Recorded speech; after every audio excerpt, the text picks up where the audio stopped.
If I had somebody, a dyed-in-the-wool whiskey hater, and they said, can you make me a drink that will make me like whiskey? I would make them a Kentucky Buck.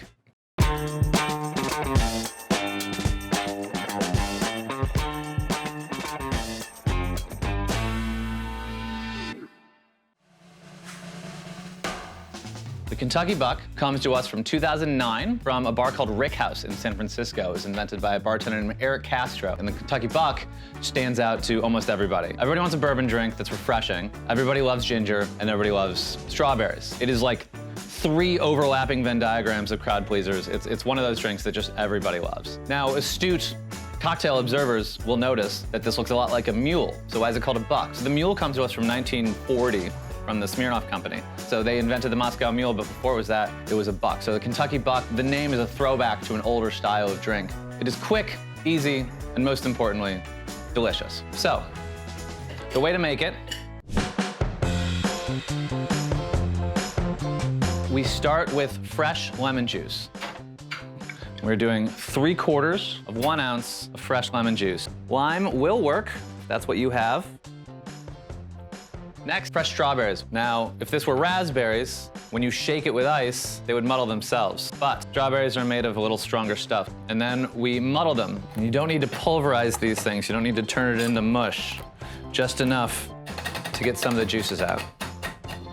Next, the ginger. If it is within your power, I really do recommend trying to make a fresh ginger syrup. Now, in professional bar situations, we have industrial juicers that can take ginger root and get the juice out of it, and then we mix that with sugar, and it's like a bright, spicy ginger syrup. There is a molecule in ginger, it's literally called gingerol, and that is what makes it spicy.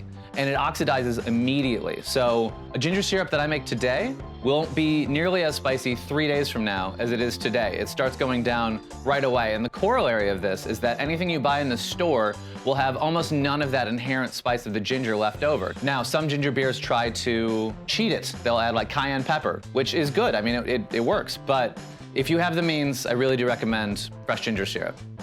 And if you're using fresh ginger syrup, it is 3/4 of 1 ounce. We are matching the lemon juice. Next, it's time for the bourbon. Any brand of bourbon, honestly, is gonna work here. Ginger is very forgiving in terms of brands. It doesn't prefer one style over the other. I am using Buffalo Trace. It is one of my go-to cocktail bourbons because it is delicious, and we do 2 ounces of that. And finally, it's the cinnamon and clove notes with a couple dashes of Angostura bitters. Next, we add some ice to our glass and to our tin, and then we're gonna shake it up.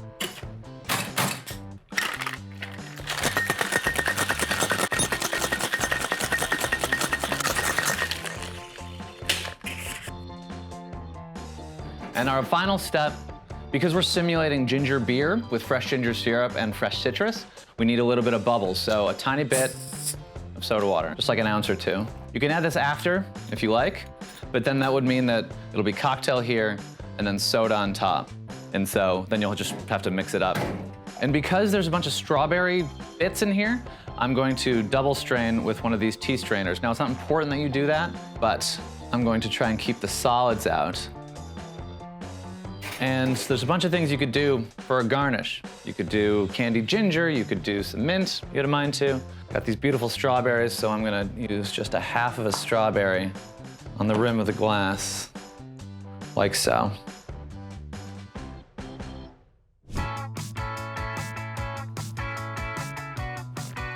Ginger and the strawberry together are just such a sell. It's unbelievable. If he named it Erick's Special Elixir, no one would ever order it.